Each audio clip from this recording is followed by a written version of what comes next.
You are listening to Phone Eats First.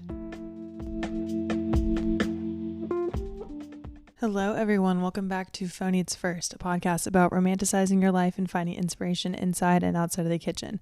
My name is Corey May, Corey in the Kitchen, however you know me, however you found me. Hi, hello. I'm so happy you're here. And it's been a minute, so forgive me. I'm sorry.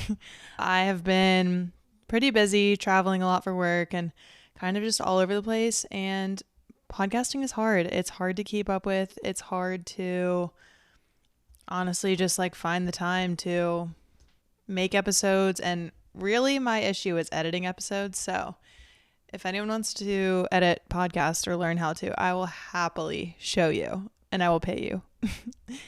Anyway, I do think on that note, I am going to start posting episodes bi-weekly instead of every Sunday or Monday or whatever day it ends up coming out. Or if you think I should just kind of have an element of surprise and just post whenever I'm ready, I can take that approach as well.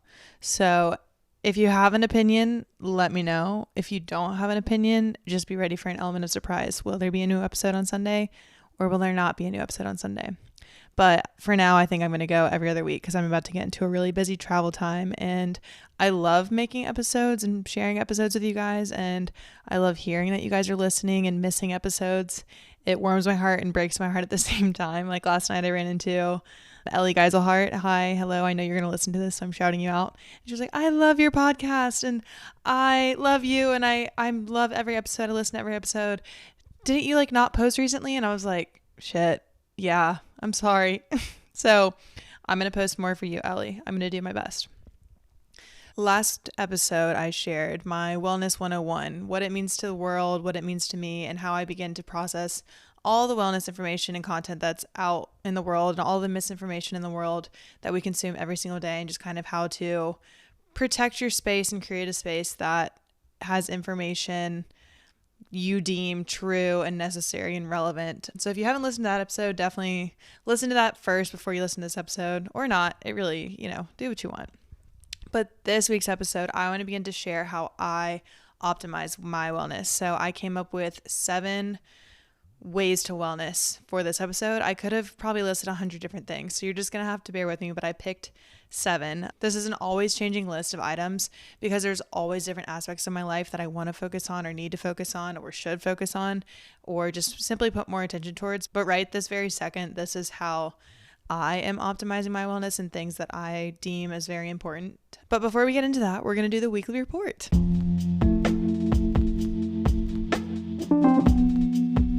So our reading, I am reading By a Thread by Lucy Score. It is super cheesy. I honestly don't really recommend it. If you've read anything by Lucy Score, you know that all of her books are extremely sexual, which I'm here for. Don't get me wrong. But it's just 2 characters with pent up sexual tension. And you're like, okay, when are you guys going to bang? What's going on here? But I'm committed to the book. I don't like to stop reading books, and I know I like her writing a lot. She's a very talented author, and I loved the Things We Never Got Over series, so I'm committed. Hopefully it gets better. I'm honestly not even halfway in, so we'll see, but that is what I'm reading. Okay, eating. I have been on my egg toast game, and the reason why is because I've actually been home, so I have Josephine in the freezer. Shout out Josephine. I actually made 2 more loaves this weekend too, and they both turned out well. They turned out very well in my opinion. So I've been eating a lot of sourdough egg toast with avocado and cottage cheese.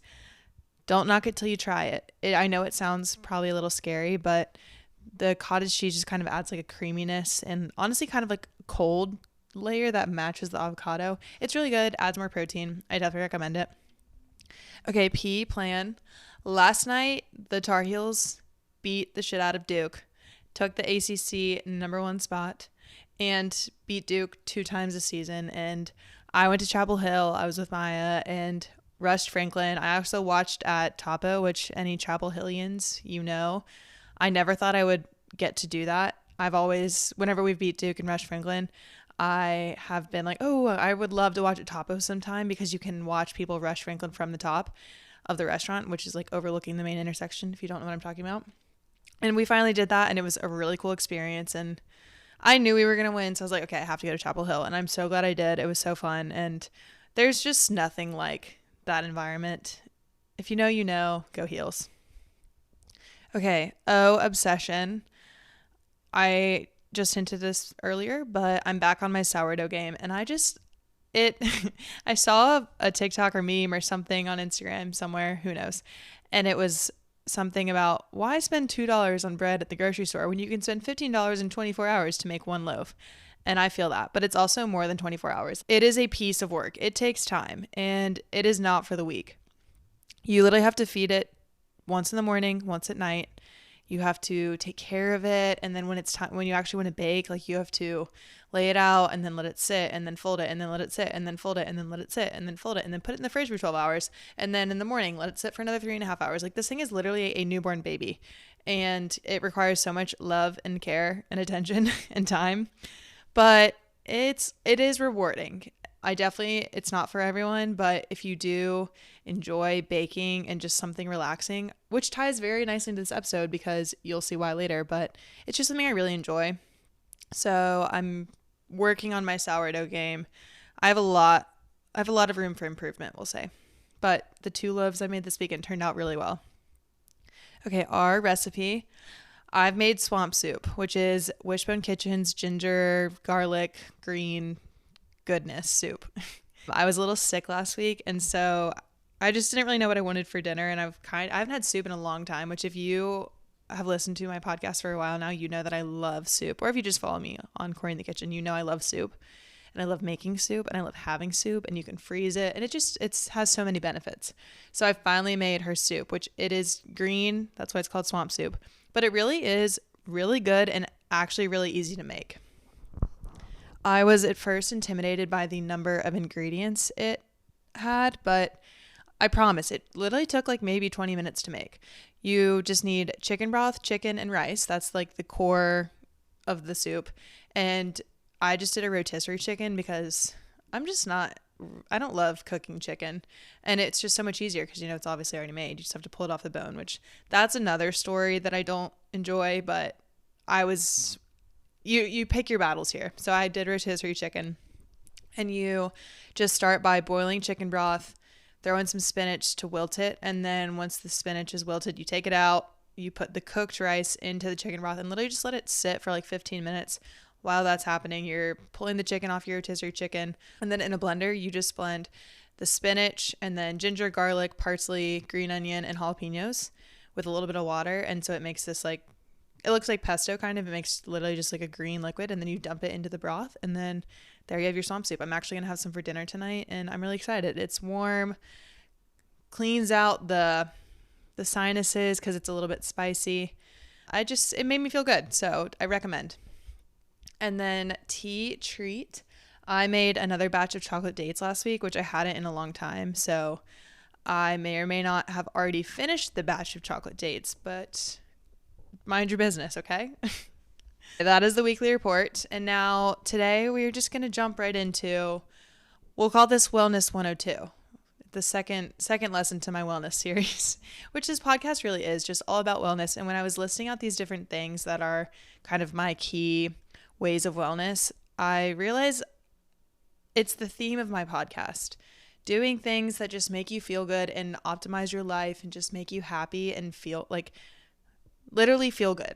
I know I keep saying that, but whatever makes you feel good, that is what I'm focused on at all times and try to be. And I'm just trying to live my life over here.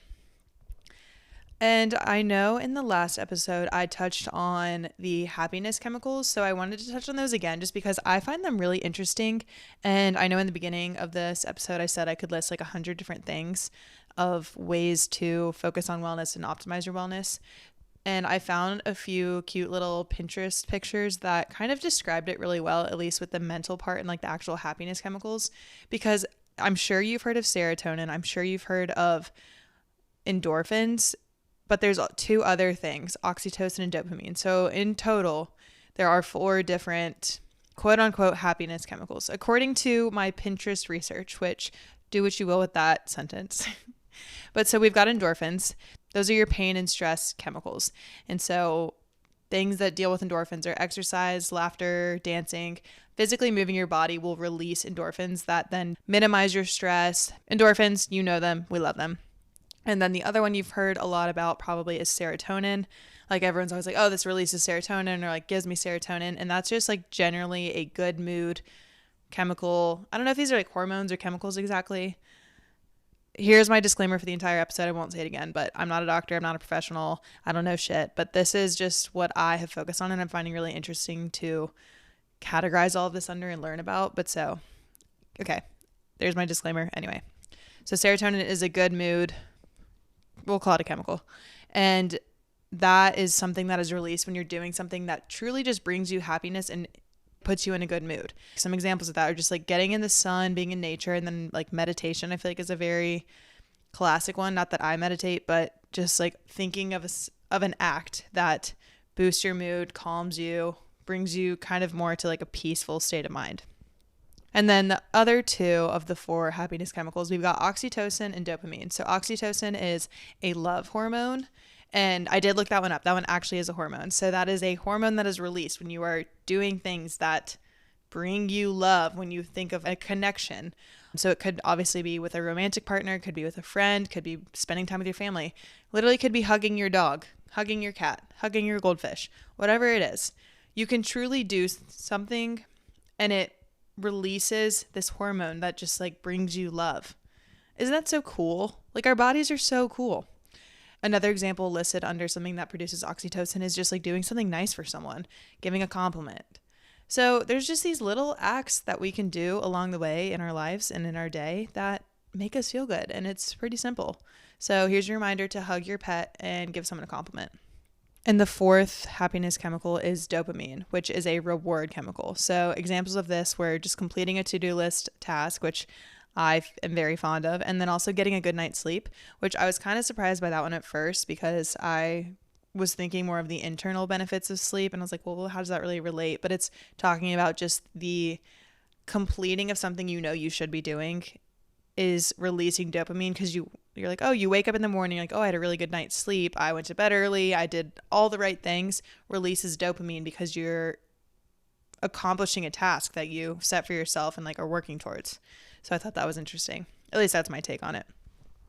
So I wanted to just touch on this a little bit more because I said I would. I didn't really know how to tie it into the episode. So that's that. Those are those 4 things. But so kind of after I was looking into these happiness chemicals, I came up with my list of 7 ways to wellness.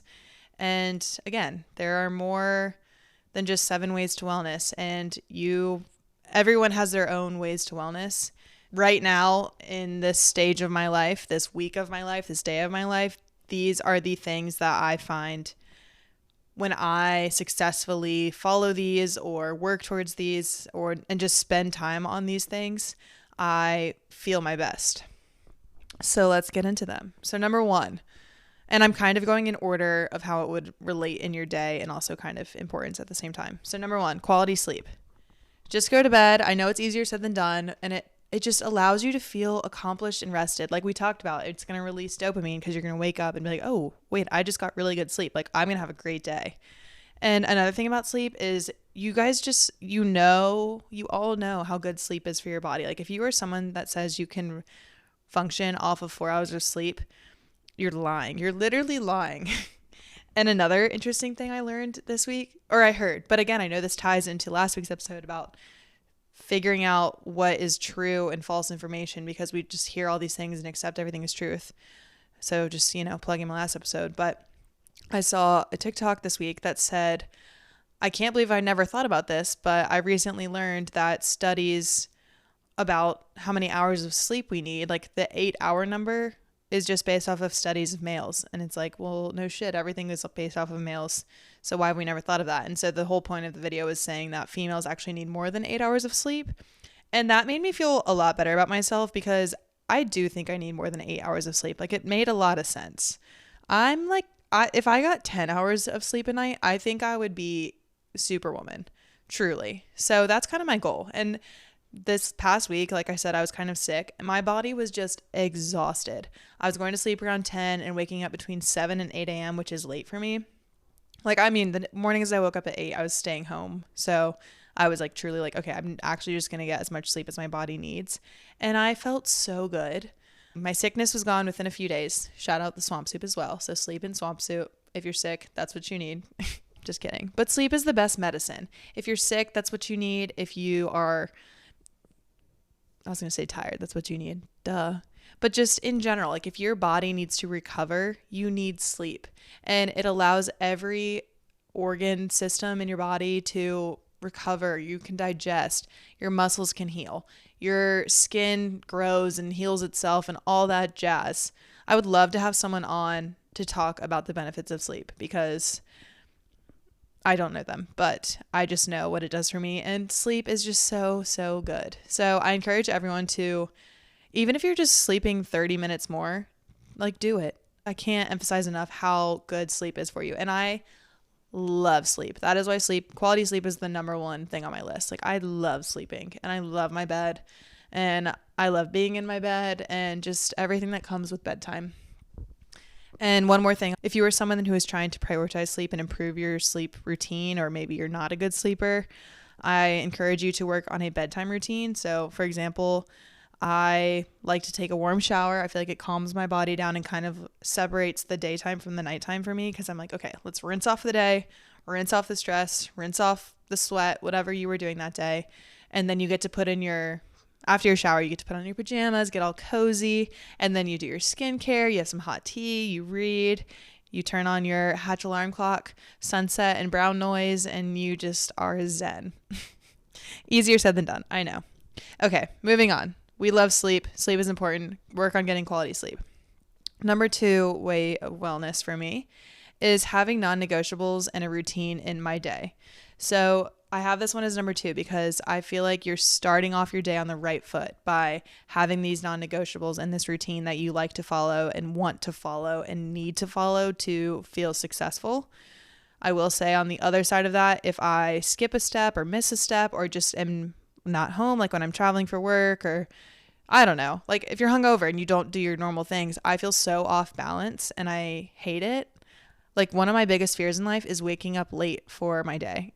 If I were missing a flight or something, like that would just be full on panic attack. I'm just saying, like if I oversleep by like 30 or 40 minutes, I'm going to be like, oh shit, I don't have time to do everything I want to do and need to do and should do to have my best day. So I prioritize setting aside at least an hour in the morning, ideally more. Like I truly need probably like 4 hours in the morning to wake up, have a slow morning, work out, walk Callie, have breakfast, just set myself up for success before I start thinking about work. Like that would be ideal, but I don't know if I can wake up at 4 a.m. every day. So we'll kind of see how this evolves over time, but I set aside an hour, ideally 2. And that is just where I do everything I want to do in the morning. I have my coffee, I have my water, I have my greens, I walk Callie, I have time to pick out my outfit, I have time to unload the dishwasher, like whatever it is, I have time to do it. And it allows me to just like have time to myself and quiet. Like I don't like talking to people in the morning. My dad knows. Sorry for the bitch I was in high school. I don't like being talked to in the morning, so I like to get up first and have my alone time, my quiet time. This is just something that is important to me, and it helps me set myself up for the rest of the day where I am talking to people all day long and dealing with other people all day long. Like having the morning to myself and with Callie is just sets me up and helps me feel well.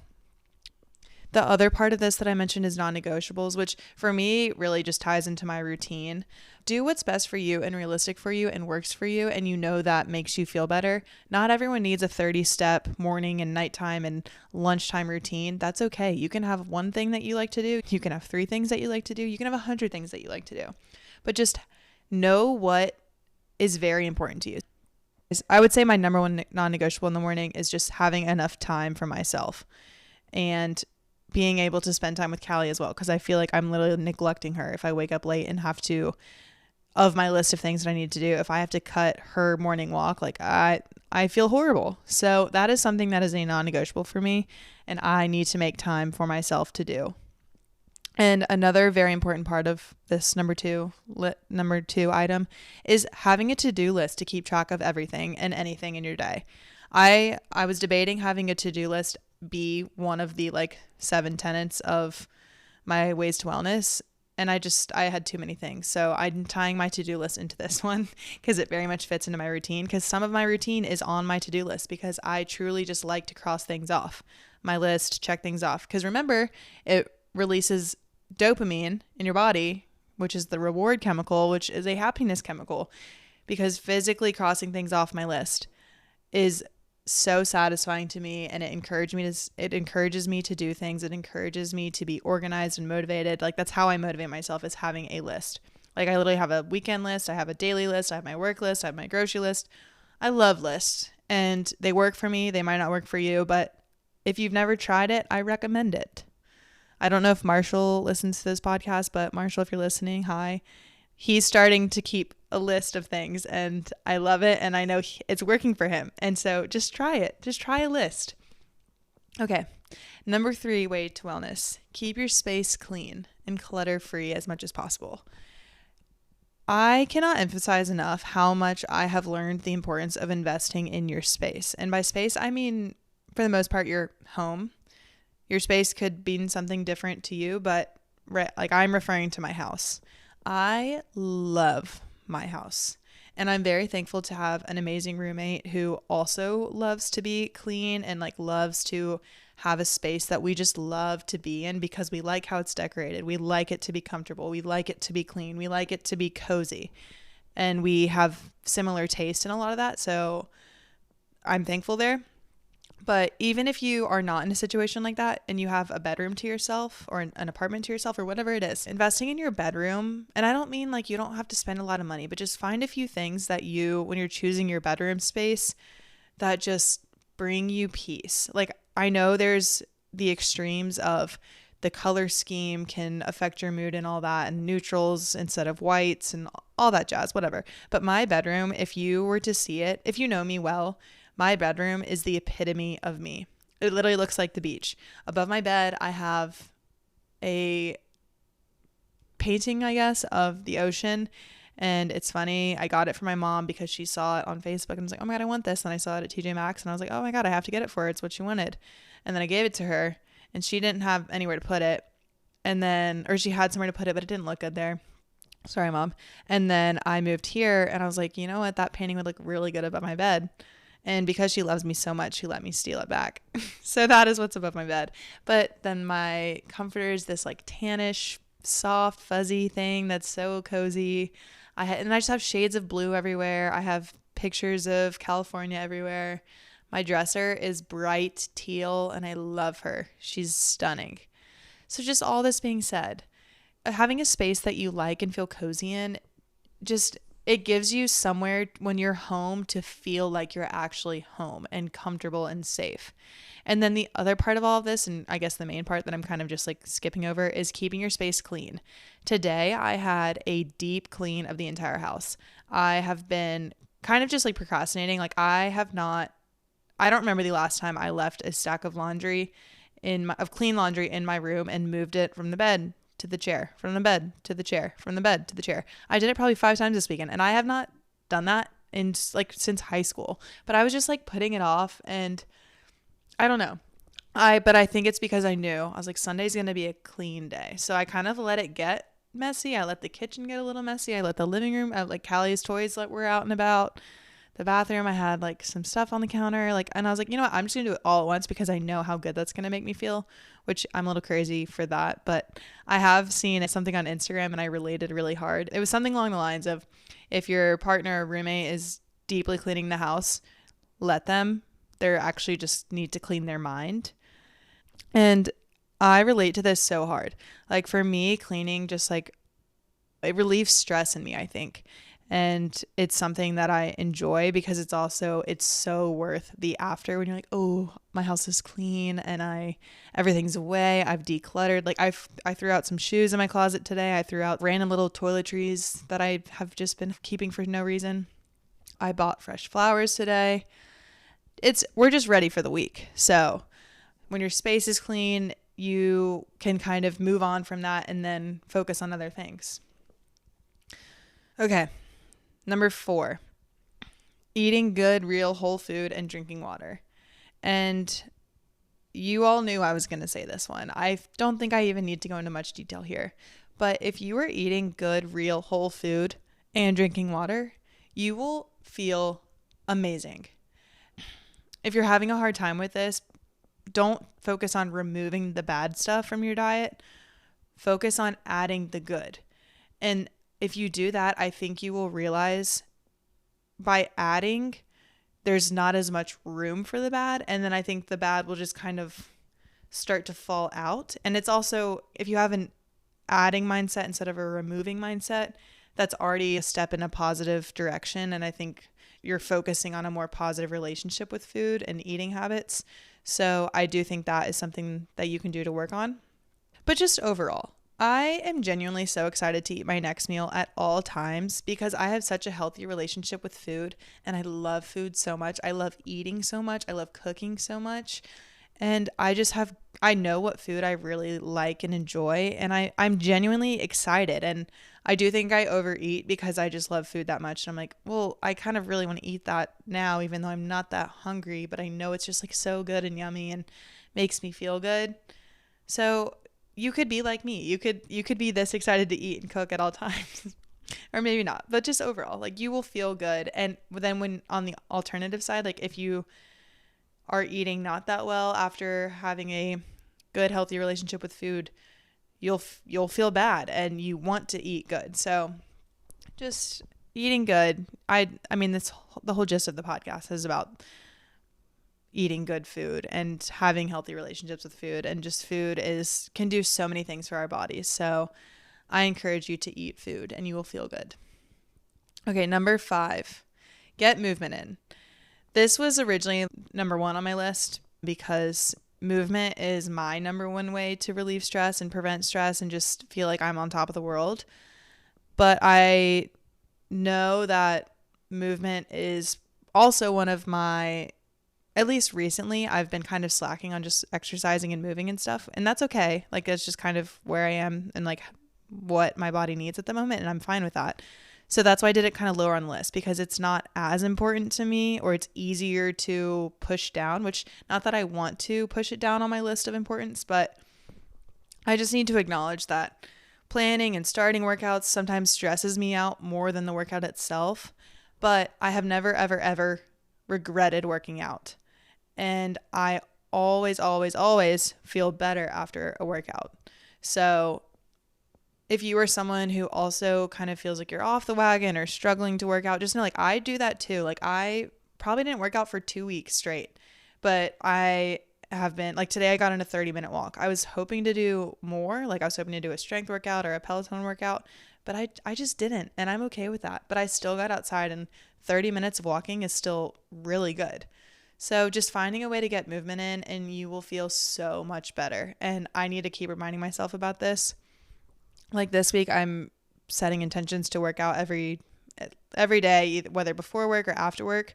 And especially with daylight savings happening, I know I'll be able to walk after work at least, even if I don't feel like doing something intense. So that's just already, I feel like I'm already set up for success in that way. And movement can mean so many different things. Like there's strength training, there's cardio, there's walking, there's workout classes. You can dance around your room.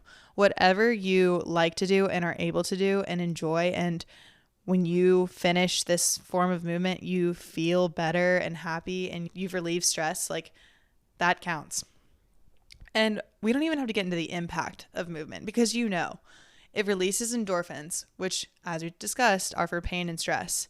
And not just that, but moving creates a healthy cycle involved with eating good, drinking water, better sleep. And then you'll also maybe want to avoid those unhealthy foods, avoid drinking.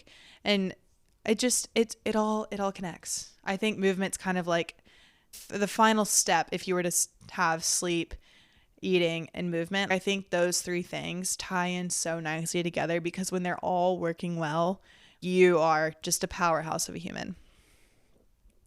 Okay, number 6, sunshine and connecting with nature. There is nothing better than a morning walk with Callie when the sun's coming out. I've already kind of got my things ready for my day, and there's nothing in your day has started in terms of like work or stress or whatever it is. You're just like outside. I don't bring my phone with me. I don't listen to a podcast in the morning. I'm just listening to the birds. The sun's out. The weather's typically nice, or at least now it's almost spring. Oh, I love it. The only thing better than all of this is a warm beach day where you can feel the warm sun on your skin. You have salt water in your hair. You're digging your feet in the warm sand. Oh my goodness, I can't wait. But all of these things are just dealing with sunshine and connecting with nature, being outside, not being in front of a screen. And thankfully I have a job that allows me to be outside a lot of the time, regardless of if I want to or not.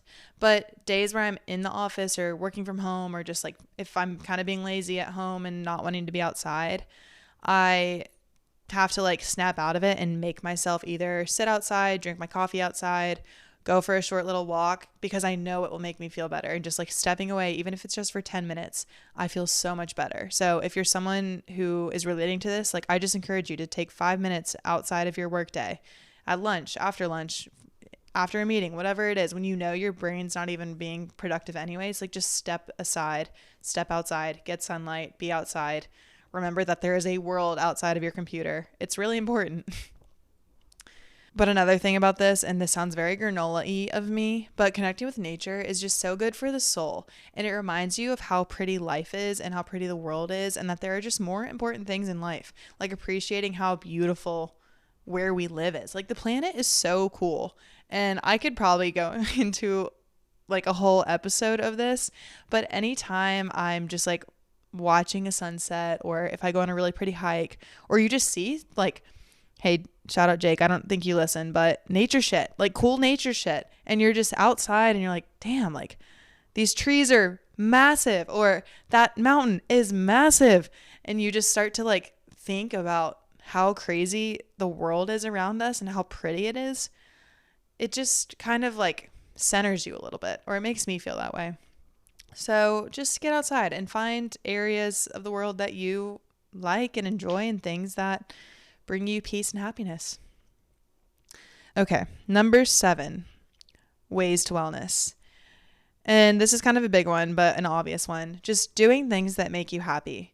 And not just make you happy, but allow your brain to turn off and just relax. And I don't know how to explain it other than turn off. Like for me, I have thankfully found a hobby that I love. And it's not just a hobby, it's like a necessity, but cooking. I love to cook and just be in the kitchen and make food, whether I'm making dinner, granola, a dessert, bread, breakfast, whatever it is. Like I just love the act of cooking. I don't care how long it takes.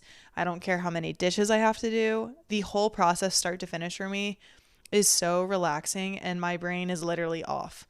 Like I'm thinking about what I'm doing, but I have music on or a podcast, and I am just zen. I feel so relaxed. And so I'm thankful to have that, but I whatever hobby you like, also podcasting, that could be a hobby for me. These things that I do just allow me to feel like a human. Like I get out of autopilot mode. I can stop thinking about work for a second. I can stop thinking about literally anything else that has been on my mind and just be. And thankfully the outcome of my hobby, aka cooking, is a nice meal. So that's a win-win for me. But just doing things that you love and fill your tank and make you feel like a human. Like for me, exercise is another thing. Like, I mean, and recently I just mentioned I haven't been exercising as much, but just going for a walk and listening to a podcast is also one of my absolute favorite things to do, especially obviously if Callie's with me. I feel naked if Callie's not with me, but I love doing that. I like almost always have music on when I'm in the house, different genres, different kinds, but just like having music on makes me happy. I do really like reading. It's not that high on my list of things that turn my brain off, because I'm typically like falling asleep after 2 pages, but I enjoy reading, especially on an airplane. Favorite place to read. Taking a bath, not something I do, but I feel like this is something that would definitely allow someone to turn their brain off. I mean, I love a good hot shower. That would be my preference. But then most importantly out of all these lists is just human connection with people that make you laugh, make you smile, make you feel happy, and make you feel fulfilled after spending time with them. There are people that I spend time with that I don't feel fulfilled with after spending time with them, and that's okay. Like not every single human on the planet is meant to fill your love tank and be your type of person, that's fine. But just notice who you're around when you're your happiest and you feel at peace. And when you leave, you're like, oh, that was fun. I'm like, you feel at peace. You feel well. Look at that, tying full circle.